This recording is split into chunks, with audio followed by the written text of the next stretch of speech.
Hi friends, अभी तक हमने इस पूरी लेक्चर सीरीज में डिस्कस किया है फाइनेंस क्या होता है, फाइनेंशियल मार्केट्स क्या होती हैं, स्टॉक मार्केट की इंपॉर्टेंट टर्मिनोलॉजी क्या होती है। और पिछले लेक्चर में हमने एक बहुत ही इंपॉर्टेंट चीज डिस्कस करी थी कि कितने टाइप के एनालिसिस हो सकते हैं। और लेट मी रिमाइंड यू, उसमें हमने 5 टाइप के एनालिसिस डिस्कस किए थे, जिसमें से एक एनालिसिस था pertaining to the entire economy. The second analysis was about the fundamentals of the company. Then we talked about the analysis of derivatives, the technical analysis and the statistical analysis. So बहुत सारे type के analysis हमने पढ़े थे और दुनिया में और भी बहुत सारे टाइप के एनालिसिस हो सकते हैं। ऐसे बहुत सारे टाइप के एनालिसिस हैं जो मार्केट में एग्जिस्ट कर सकते हैं। दुनिया का सबका, हर एनालिस्ट का, हर इन्वेस्टर का अपना अपना व्यू हो सकता है कि वो किस तरीके से किसी पर्टिकुलर कंपनी को, किसी पर्टिकुलर कमोडिटी को या फिर किसी करेंसी को, फॉर एग्जांपल आईएनआर को, यूएसडी को, वो किस तरीके से एनालाइज करना चाहता है। सबके अपने अपने थॉट्स हो सकते हैं, लेकिन एक ऐसा थॉट है जो कई 100 सालों से दुनिया फॉलो कर रही है। दुनिया भर के, चाहे वो इंडिया हो, यूएस हो, दुनिया भर के सारे एनालिस्ट या दुनिया भर के आई वुड से बहुत सारे एनालिस्ट ऐसे हैं जो इस पर्टिकुलर एनालिसिस पे सोलली रिलाई कर सकते हैं, करते हैं rather, and they have been doing it for the last hundreds of years, and this is called the fundamental analysis. आप टेक्निकल एनालिसिस से एक बार को डिसएग्री कर सकते हैं कि आप ये बोलेंगे कि सिर्फ चार्ट्स देखकर कैसे पता लगाया जाए कि मेरा स्टॉक ऊपर जाएगा या नीचे जाएगा। लेकिन फंडामेंटल एनालिसिस इज लाइक आपका पूरा का पूरा, आपकी बॉडी का पूरा स्कैन किया जा रहा है। फॉर एग्जांपल एमआरआई स्कैन हुआ, सीटी स्कैन हुआ, आपका आउटर बॉडी, इनर बॉडी, हर चीज का स्कैन हुआ और यह पता लगाया गया, या फुल बॉडी टेस्ट हुआ और यह पता लगाया गया कि आपकी बॉडी में क्या क्या बीमारियां हैं और क्या चीजें बिल्कुल सही, कौन कौन से पुर्जे बिल्कुल सही चल रहे हैं। ठीक उस तरीके से फंडामेंटल एनालिसिस एक कंपनी का पूरा स्कैन है, बाहर से और अंदर से। बाहर से एज इन कंपनी करती क्या है, अंदर से एज इन कंपनी का मैनेजमेंट कैसा है, कंपनी के फाइनेंशियल्स कैसे हैं, कंपनी की वैल्यूएशन कैसी है। तो सुपरफिशियल से लेकर होलिस्टिक व्यू लेने से लेकर आप इंट्रिकेट व्यू ले सकते हैं फंडामेंटल एनालिसिस के थ्रू। आइए समझते हैं फंडामेंटल एनालिसिस होता क्या है। So friends, fundamental analysis, as the name says, it is very fundamental. Fundamental analysis deals with the core fundamentals, means the company का management, the company का business, company के annual financial statements, company की valuation, company की industry, इन सारी चीजों का जब आप एनालिसिस करते हैं, इसे हम कहते हैं कंपनी का फंडामेंटल एनालिसिस। वैसे आप इकोनॉमी का भी फंडामेंटल एनालिसिस कर सकते हैं, लेकिन आज जो हम यहां पर बात करने वाले हैं, that will be around company के fundamentals. So if I have to describe fundamental analysis in one statement, it is fundamental analysis deals with studying companies industry, financials, management, business and some other factors that drive the business of the company and some other factors that may drive the future of the company. और ये definition होगी fundamental analysis की किसी company के point of view से। यही अगर आप कंपनी की जगह इकोनॉमी का फंडामेंटल एनालिसिस करेंगे, so it will be.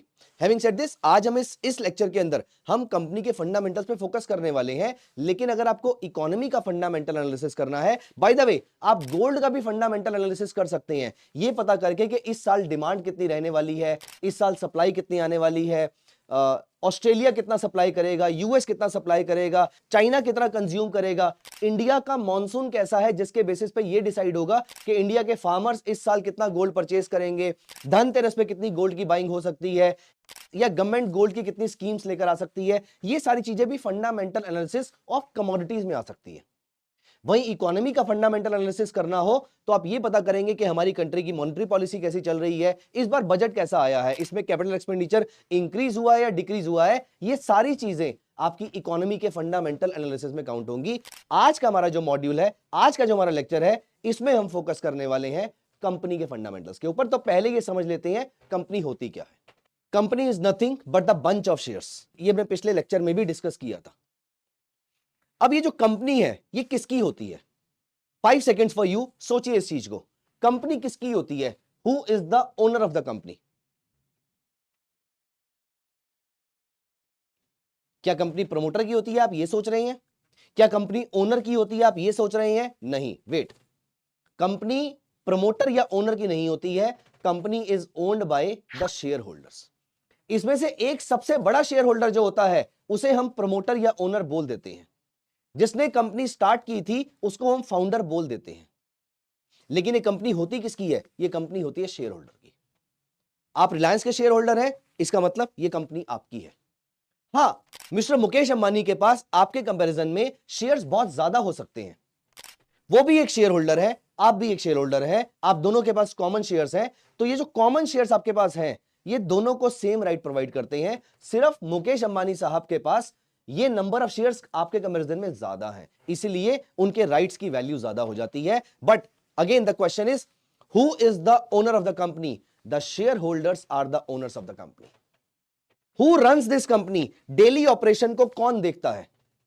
Promoter? हां, वो भी एक इंसान होता है, वो भी एक इंडिविजुअल होता है जो कंपनी को दिन प्रतिदिन ट्रैक कर रहा है। लेकिन ये कंपनी एक्चुअली में कौन चला रहा है? एम्प्लॉइज? हां, एम्प्लॉइज भी चलाते हैं। अगर आप सोचते हैं एम्प्लॉइज, तो हां, एम्प्लॉइज भी चलाते हैं, लेकिन और इस कंपनी को कौन चला रहा है? The company is managed by, the company is run by the key management, the management, CEO, CFO, etc. So company is owned by shareholders, company is managed by the managers. लेकिन इन दोनों का conflict of interest हो सकता है कुछ कुछ जगहों पर, इसीलिए एक और पार्टी बीच में लाई जाती है which we call as board of directors. उनका लाने का रीजन क्या होता है वो हम फिर कभी डिस्कस करेंगे, लेकिन एक थर्ड पार्टी आ गई, board of directors. Board of directors में आपके दो टाइप के डायरेक्टर हो गए, independent director, executive director, but अभी हम इतनी डिटेल में नहीं जाएंगे। So company is owned by shareholders, run by managers और managed by managers and eventually overseen by board of directors. ये हुआ कंपनी का ब्रॉडर स्ट्रक्चर। क्या हम कंपनी के बारे में, अगर मैं किसी कंपनी का शेयर होल्डर हूं, तो क्या मैं कंपनी के बारे में पूरी इंफॉर्मेशन जान सकता हूं? तो आइए इस लेक्चर को दो पार्ट्स में डिवाइड करते हैं। पहला, कंपनी की सारी इंफॉर्मेशन हमें कहां से मिल सकती है। दूसरा, कंपनी को एनालाइज करने के लिए कौन कौन से पैरामीटर हैं जो हम स्टडी कर सकते हैं। हम आज के लेक्चर में, जहां पर हम एक ब्रॉड ओवरव्यू ले रहे हैं फंडामेंटल एनालिसिस का, हम किसी कंपनी का फंडामेंटल एनालिसिस डिटेल में तो नहीं करेंगे, लेकिन आपको एक आइडिया जरूर मिल जाएगा कि किस तरीके से फंडामेंटल एनालिसिस किया जा सकता है। तो सबसे पहले पहला पार्ट कवर करते हैं कि कंपनी की इंफॉर्मेशन कहां से मिल सकती है। Let us assume, hypothetically, I am the shareholder of TCS, Tata Consultancy Services, the biggest IT company in the country today. देखते हैं इसके बारे में। यहां पर अच्छा, पहला एक और क्वेश्चन जो हमारे माइंड में आता है वो ये है कि क्या मैं एंटाइटल्ड भी हूं कंपनी के बारे में सब कुछ जानने का? तो मैंने जो पहले क्वेश्चन का आंसर किया था कि कंपनी है किसकी, और मैंने बताया कंपनी के शेयर होल्डर की, या फिर कंपनी का पोटेंशियल शेयर होल्डर और कंपनी का शेयर होल्डर, ये दोनों के पास एंटाइटलमेंट है। Any company which is listed in the public space, और हम ऐसी कंपनीज के बारे में ही आज बात करने वाले हैं, वो कंपनीज जो national stock exchange, Bombay stock exchange, ऐसे किसी एक्सचेंज पर लिस्टेड है, डोमेस्टिक या फॉरेन, ऐसी कंपनी के बारे में सारी इंफॉर्मेशन का मतलब एनी मटीरियल इंफॉर्मेशन। कंपनी ने अपने प्रेमाइसेस में कुछ हवन करवाया, ये जानने का अधिकार, या ये मेरे लिए मटीरियल नहीं है, ये मेरे लिए इममटीरियल इंफॉर्मेशन है, ऑल्दो ये मेरे लिए बहुत इंपॉर्टेंट, ऑल्दो मैं इसको बहुत वैल्यू कर सकता हूं। कंपनी ने अगर अपने प्रेमाइसेस में कुछ पूजा करवाई है, कुछ पाठ करवाया है, मैं इसको लेकर बहुत इंटरेस्ट शो कर सकता हूं कि ये मेरे को बहुत अच्छा लगा, लेकिन क्या एंटाइटलमेंट है इसकी? रिक्वायर्ड नहीं है, क्योंकि इममटीरियल इंफॉर्मेशन है। लेकिन monetary information, any information that impacts और that may impact the financial structure और any major structure of the company is an important information to be shared with the share holders. और interesting बात, almost सारी information हमें हर साल, और rather at the end of the quarter also, company हमारे लिए रिलीज करती है। कंपनी अपने शेयर होल्डर्स को बताती है, रादर कंपनी के टॉप मैनेजमेंट कॉन कॉल पे आके आपसे बात भी करते हैं, और आप उनसे चाहे तो कुछ भी क्वेश्चन पूछ सकते हैं, जो भी रेलेवेंट क्वेश्चन आपके हो सकते हैं। These are called company con calls, और दीज आर कॉल्ड क्वार्टरली और एनुअल कॉन कॉल्स। तो आइए देखते हैं हम किस तरीके से ये डेटा निकाल सकते हैं। टीसीएस का, एज वी डिस्कस्ड, टीसीएस की एनुअल रिपोर्ट कैसे निकालनी है देखते हैं। कोई बहुत ज्यादा मुश्किल काम नहीं है। सबसे पहले ये निकालने के मैं आपको 3 मेथड्स बताऊंगा। मेथड नंबर 1, सबसे पहले हम कोशिश करेंगे टीसीएस कंपनी, गूगल पे सर्च किया हमने, एंटर। हम चलते हैं इस कंपनी पे। इस पूरे मेन्यू में, इस पूरे इंडेक्स में आपको कहीं ना कहीं दिखेगा, ये हर कंपनी के लिए आपको कहीं ना कहीं ये वर्ड दिखेगा, investor, investor services, investor centre और समथिंग अराउंड इन्वेस्टर्स या शेयर होल्डर्स। ऐसा वर्ड आपको उनके मेन पेज पे दिखेगा। जैसे कि आपको यहां पर दिख रहा है इन्वेस्टर्स, मैं इन्वेस्टर्स पे जाता हूं और यहां पर आपको दिखेंगे फाइनेंशियल्स। तो मुझे क्वार्टरली अर्निंग्स रिपोर्ट दिख रही है, टीसीएस का डेटा शीट दिख रही है, लेकिन फिलहाल के लिए मेरे काम की चीज क्या है, मुझे यहां पर अगर मैं नीचे जाऊं तो मुझे यहां पर एनुअल रिपोर्ट डायरेक्टली मिल रही है। मुझे यहां पर डायरेक्टली एनुअल रिपोर्ट मिल रही है। मैं यहां पर एनुअल रिपोर्ट पे गया और this as you can see, ये कंपनी की अप्रोक्सीमेटली 350 पेजेस की एनुअल रिपोर्ट ओपन हो जाती है। क्या हमें यह पूरा पढ़ने की जरूरत है? अभी हम इस बारे में कोई डिस्कशन नहीं कर रहे। इसमें काम की इंफॉर्मेशन कौन सी है, कौन सी इंफॉर्मेशन हम डिस्कार्ड कर सकते हैं, यह बात हम बाद में डिस्कस करेंगे। लेकिन ज्यादातर एनुअल रिपोर्ट्स तकरीबन 70-80 से लेकर 300-400 पेजेस के आसपास आपको देखने को मिलेगी। इसका मतलब एनुअल रिपोर्ट में बहुत सारी इंफॉर्मेशन कंटेंट होती है। जैसा कि मैंने आपको बताया, एक कंपनी के लिए एक मोरल एंड लीगल ऑब्लिगेशन है कि वो अपने शेयर होल्डर के साथ सारी इंफॉर्मेशन सही तरीके से शेयर करे। दूसरा मेथड क्या है, जहां पर एक कंपनी अपनी सारी इंफॉर्मेशन एक्सचेंज के साथ मैंडेटरीली साझा करती है, शेयर करती है। मैं सिंपल गूगल पे टाइप करता हूं,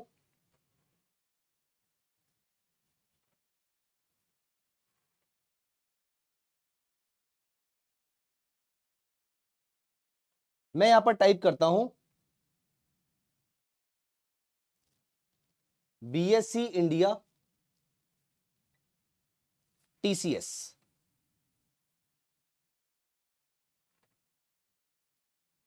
आज टीसीएस का शेयर थोड़ा नीचे है, 70 पैसे ही नीचे है ऑल दो। और यहां पर हमारे सामने पेज खुल गया टीसीएस का। यहां पर हमें लाइव स्टॉक प्राइस दिखेगा, यही पेज पे हमें आना है। आप ऊपर सर्च बार में टाइप करके भी आ सकते हैं, लेकिन यहां पर आप नोटिस कीजिए फाइनेंशियल्स में आपको दिख रही हैं एनुअल रिपोर्ट्स। यहां पर आपके सामने इस कंपनी की एनुअल रिपोर्ट्स ओपन हो जाएंगी और यहां पर जो लेटेस्ट एनुअल रिपोर्ट है आप उसको क्लिक करके डाउनलोड कर सकते हैं। पीडीएफ डॉक्यूमेंट पे आप क्लिक करेंगे, आपका पेज ऑटोमेटिकली ओपन हो जाएगा। थर्ड वे, आप सिंपल गूगल पे टाइप कीजिए टीसीएस एनुअल रिपोर्ट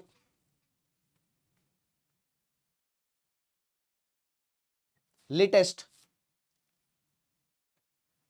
2022-2023।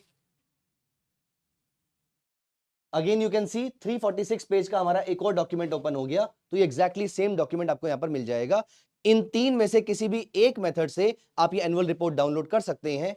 मेरी हैबिट जनरली कंपनी की वेबसाइट से जाके ही एनुअल रिपोर्ट डाउनलोड करने की है, इसीलिए मैंने आपको सबसे रिलायबल तरीका सबसे पहले बताया। लेकिन कुछ लोगों को, specially the ones who are beginning to find all these things, उनको डिफिकल्टी होती है वहां पर ढूंढने में। तो मैंने बाकी दोनों मेथड आपको शॉर्टकट की फॉर्म में बताए हैं कि ये इस तरीके से भी आप कर सकते हैं। लेकिन the best way is company ने जो अपनी वेबसाइट पे डाला हुआ है, क्योंकि कंपनी जो भी चीज अपनी वेबसाइट पे डाल रही है लीगली ऑब्लिगेटेड है ये बताने के, वो जो इंफॉर्मेशन उन्होंने शेयर करी है वो बिल्कुल सच and true to their knowledge है।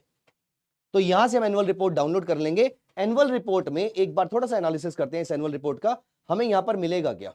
देखिए, सबसे पहले तो आई वुड सजेस्ट यू, अगर आप बिल्कुल बिगिनर है फाइनेंशियल मार्केट्स के अंदर, सबसे पहले आदत डालिए। आज अगर आप जिस टाइम पे इस वीडियो को देख रहे हैं, अगर वो 1st ऑफ सर्टेन मंथ है, मेरी एक बात मानिए, अगले 15 दिन तक रोज कम से कम 2 से 3 कंपनीज की एनुअल रिपोर्ट डाउनलोड करके, जो भी आपको कंपनी का नाम समझ में आए, फॉर एग्जांपल आप टीसीएस जानते हैं, रिलायंस जानते हैं, इवन डोमेस्टिक छोड़िए आप फॉरेन भी कंपनीज अगर जानते हैं, आप सैमसंग जानते हैं, आप हिताची जानते हैं, आप वोल्टास जानते हैं, आप Tata chemical, Tata power, Exide industry, Reliance industry, Sun pharma, Cipla, Wipro, Infosys, आप किसी भी कंपनी को जानते हैं, बजाज ऑटो, मारुति, किसी भी कंपनी का एनुअल रिपोर्ट डाउनलोड कीजिए। इससे पहली चीज आपको पता लगेगा कि उनकी वेबसाइट से एनुअल रिपोर्ट आसानी से कहां पर मिल सकती है और एग्जैक्टली कहां जाके मुझे एनुअल रिपोर्ट मिलेगी।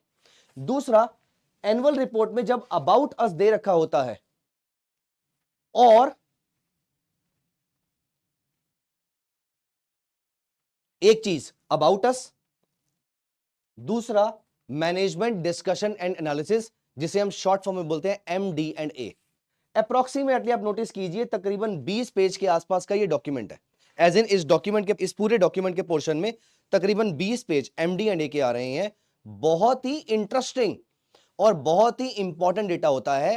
कंपनी का मैनेजमेंट अपनी नॉलेज के अकॉर्डिंग, बेस्ट नॉलेज के अकॉर्डिंग आपको यह बताने की कोशिश कर रहा है कि मेरी कंपनी किस डायरेक्शन में जा रही है, ये इकोनॉमी किस डायरेक्शन में जा रही है, मैं वहां पर अच्छा परफॉर्म कर सकता हूं या खराब परफॉर्म कर सकता हूं। यहां पर रीड बिटवीन द लाइंस कि वो क्या कहने की कोशिश कर रहे हैं। कोई अपनी कंपनी के बारे में खराब नहीं बोलेंगे, लेकिन कोई अपनी कंपनी के बारे में ज्यादा बड़ाई भी नहीं करेंगे। रीजन बीइंग ये सारी चीजें उनको प्रूव करनी पड़ेंगी आने वाले क्वार्टर्स के अंदर, आने वाले ईयर्स के अंदर।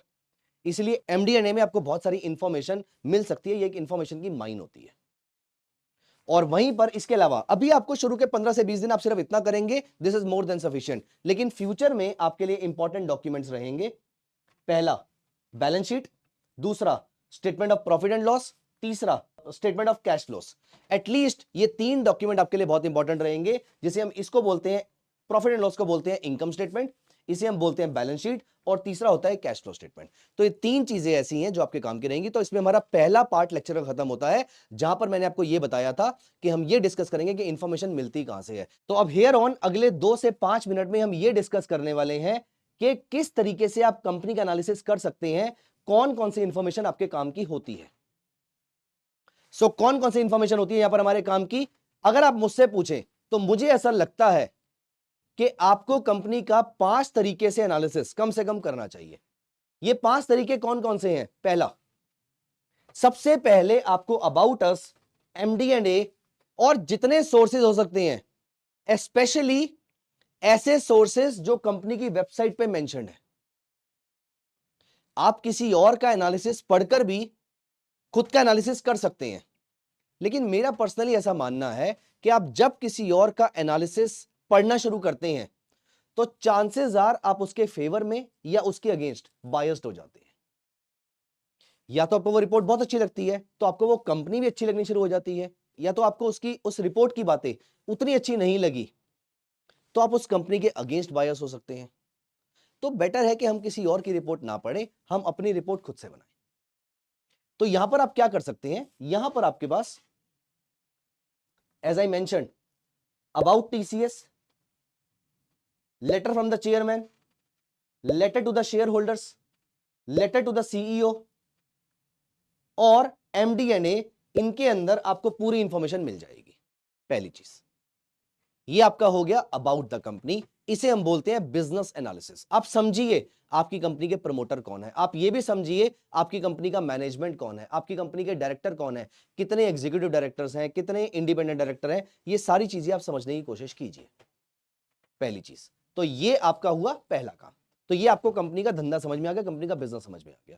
एक बार आपको बिजनेस समझ में आ गया, इसके बाद आपको समझने की जरूरत है कि कंपनी के फाइनेंशियल स्ट्रक्चर कैसा है, कंपनी कैसा परफॉर्म कर रही है, कंपनी का फाइनेंशियल स्ट्रक्चर अच्छा है, बुरा है, इनकम स्टेटमेंट कैसी है, बैलेंस शीट कैसी है, कैश फ्लो स्टेटमेंट कैसी है। इनकम स्टेटमेंट आपको यह बताती है कि पिछले 1 साल में कितना रेवेन्यू आया, कहां से आया, कितना गया, कहां को गया, कौन कौन से हेड्स में एक्सपेंसेस हुए, कंपनी ने रॉ मटेरियल में कितने पैसे खर्च किए, कंपनी ने कितने टैक्सेस पे किए, कितना इंटरेस्ट कॉस्ट बियर किया बैंक को देकर। ये सारी चीजें आपको इनकम स्टेटमेंट से मिलेंगी। और कहां कहां से कंपनी का रेवेन्यू आया, इंपॉर्टेंट चीज, कंपनी का revenue main source of business से आया या कंपनी का रेवेन्यू किसी और प्रोडक्ट से आ गया। लाइक फॉर एग्जांपल एक कंपनी दूध बेचती है तो दूध से पैसा कमाना उसका एक मेन सोर्स ऑफ रेवेन्यू हो गया, इसे हम बोलते हैं ऑपरेटिंग रेवेन्यू। लेकिन at the same time company का मेन बिजनेस फॉर एग्जांपल घी बेचना नहीं है, लेकिन बचे हुए दूध से अगर उसने कुछ घी बना के बेच दिया और या फिर उसने दूध के पुराने यूटेंसिल्स जो थे वो बेच दिए, या किसी भी और तरीके से जो उसकी रेगुलर सोर्स ऑफ इनकम नहीं है या अगले साल रिपीट नहीं होने वाली, ऐसी कोई इनकम आए, नॉन ऑपरेटिंग इनकम, तो ये ऑपरेटिंग और नॉन ऑपरेटिंग इनकम के थ्रू कंपनी पैसा बना सकती है। मैं देखना चाहूंगा कि ऑपरेटिंग के थ्रू कंपनी ने कितना पैसा बनाया। सो इनकम स्टेटमेंट ने मुझे बताया कि पैसा कहां से आया, कितना आया, कहां को गया, कितना गया। बैलेंस शीट ये बताएगी आपके पास एसेट्स कितने हैं, आपके पास लायबिलिटीज कितनी हैं, कितना वर्थ ऑफ एसेट्स आपके पास हैं, इसमें से कितने जल्दी बेचे जा सकते हैं, कितने लॉन्ग टर्म के लिए हैं, and so on and so fourth. ये आपको फाइनेंशियल स्ट्रक्चर बताती है, ये आपको फाइनेंशियल पोजीशन, स्टैंडिंग बताती है कंपनी की आज क्या स्टैंडिंग है, क्या वो बैंक्रप्सी के क्लोज है या वो बहुत ही फाइनेंशियली साउंड है। इट इज लाइक आपके पास प्रॉपर्टीज कितनी है, या आपके पास म्यूचुअल फंड के यूनिट्स कितने हैं, आपकी इन्वेस्टमेंट्स कितनी है, और कितनी आपको लायबिलिटीज है, कितनी आपकी देनदारी है। और तीसरा होता है statement of cash flows, cash कहां से आ रहा है, कैश कहां को जा रहा है। ये तीन स्टेटमेंट आपको बताएंगी फाइनेंशियल स्टेटमेंट एनालिसिस। तीसरा एनालिसिस, कंपनी का बिजनेस उसके इंडस्ट्री पीयर्स के कंपैरिजन में कैसा चल रहा है। फॉर एग्जांपल बजाज ऑटो, इसका कॉम्पिटिटर फॉर एग्जांपल टीवीएस कैसा चल रहा है। एमआरएफ का competitor for example Apollo tyres या सीएट और and so on and so fourth. ये सारी कंपनीज में अपोलो टायर्स अगर मैं स्टडी कर रहा हूं तो अपोलो टायर्स बाकी सब कंपनीज के कंपैरिजन में कैसा परफॉर्म कर रही है, इंडस्ट्री एनालिसिस। चौथा, मैनेजमेंट की क्वालिटी और मैनेजमेंट की एफिशिएंसी कैसी है। और पांचवा एनालिसिस, कंपनी क्या मुझे सही वैल्यूएशन पे मिल रही है। आप मार्केट से फोन लेने के लिए आप मार्केट फोन लेने के लिए जाते हो, क्या आप बेस्ट क्वालिटी का फोन परचेस करके आ जाते हो? Most likely you would say yes, लेकिन क्या आप सिर्फ बेस्ट क्वालिटी देखते हो या आप ये भी देखते हो कि उसकी प्राइसिंग कैसी है? तो best quality phone at the best price is something that you are looking for. इसीलिए पांचवा एनालिसिस मैं जो करता हूं कंपनी का वो है valuation analysis. So business analysis, financial analysis, industry analysis, management analysis and valuation analysis, ये 5 टाइप के एनालिसिस हैं जो मैं कंपनी के लिए करता हूं। और इन 5 चीजों को देखकर मैं ये पता लगाने की कोशिश करता हूं कि ये कंपनी अच्छी है, एवरेज है, बुरी है, कैसी है। नाउ अगर ये अच्छी है तो मैं इसको बाय करूंगा, अगर अच्छी नहीं है तो मैं इसको बाय नहीं करूंगा, मैं इसको ऑब्वियसली सेल नहीं कर दूंगा। लेकिन हाँ, अगर मैं इसको ऑलरेडी होल्ड करके बैठा हुआ हूं और मुझे लगता है कि नहीं ये कंपनी के बिजनेस चेंज हो रहा है, मैनेजमेंट अच्छा परफॉर्म नहीं कर रहा, तो मैं इसको बेच भी सकता हूं। लेकिन अभी के लिए हम यहां पर बात करें ये ढूंढने की कि फंडामेंटल एनालिसिस क्या होता है, कौन से पैरामीटर्स के थ्रू होता है। तो आज का जो हमारा एजेंडा था वो हम यहां पर फिनिश करते हैं। हमने इस लेक्चर सीरीज में कवर किया, हमने इस लेक्चर में कवर किया, हमने इस लेक्चर में डिस्कस किया। पहला, फाइनेंशियल इंफॉर्मेशन मिलेगी कहां से। सेकंड, कौन कौन सी इंफॉर्मेशन चाहिए। 5 तरीके के एनालिसिस है, आई रिपीट। पहला बिजनेस एनालिसिस, दूसरा फाइनेंशियल, तीसरा इंडस्ट्री, चौथा मैनेजमेंट, पांचवा वैल्यूएशन। अगर पांचों पैरामीटर्स पे कंपनी फिट बैठती है तो मैं इस कंपनी को बाय करना चाहूंगा। इसकी डिटेल में हम आने वाले लेक्चर्स में जरूर जाएंगे, जहां पर हम यह पता करेंगे कि फाइनेंशियल एनालिसिस करते कैसे हैं। और मैं आपको लाइव एनालिसिस करके बताऊंगा कि किस तरीके से अगर कंपनी के पैरामीटर ये और ये है, या फिर कुछ और है, या फिर कुछ और है, तो क्या मुझे ये कंपनी बाय करनी चाहिए या नहीं करनी चाहिए। कौन कौन से ऐसा पैरामीटर है जिसको देख के मैं कंपनी परचेस कर सकता हूं, और कौन से ऐसे 3 पैरामीटर है जिसको देख के मैं ये बता दूंगा कि ये कंपनी मैं तो एक्यूमुलेट नहीं करने वाला, मुझे नहीं लगता ये कंपनी कभी जिंदगी में ग्रो कर पाएगी। और या फिर ऐसे 4 पैरामीटर्स हम डिस्कस करेंगे जहां पर जिनको देखकर मैं ये बता सकता हूं कि ये कंपनी अगर मेरे पोर्टफोलियो में आएगी तो इसको 4 चांद लगा सकती है। ये कंपनी इन्फ्लेशन को बीट करने में मदद कर सकती है, डबल ट्रिपल 4 टाइम्स के मार्जिन से, और ये कंपनी मल्टीफोल्ड भी ग्रो कर सकती है। ये सारा कमाल फंडामेंटल एनालिसिस अकेले कर सकता है। सो ये था हमारा आज का सेशन फंडामेंटल एनालिसिस पे। In the next session we'll be talking about one of the most important topics, जो आप सभी के मन में एक क्वेश्चन रहता है। किसी कंपनी के आईपीओ को जो लॉन्च होने वाला है उसको देखकर कैसे बता पाएं लॉन्चिंग के टाइम पे कि इसकी प्रोबेबिलिटी ज्यादा हिट होने की है या फेल होने की है। ऐसे कौन से 3 4 5 पैरामीटर्स देखें जिसको देखकर हम यह पता लगा पाए कि यहां पर मुझे इसमें इन्वेस्ट करना चाहिए नहीं करना चाहिए या नहीं करना चाहिए। नेक्स्ट सेशन में हम बात करेंगे how to find out which IPO to accept and which one to reject. इसके बाद हम डिस्कस करेंगे डेरिवेटिव्स के बारे में, और फिर हम आएंगे, जैसे हमने डिस्कस किया फंडामेंटल एनालिसिस, वैसे ही हम थोड़ा सा डिटेल में जाके कवर करेंगे टेक्निकल एनालिसिस क्या होता है और क्या यह सही में काम करता है मार्केट में, इफ यस कैसे। See you in the next lecture. I hope आपको ये लेक्चर पसंद आया होगा। Thank you so much.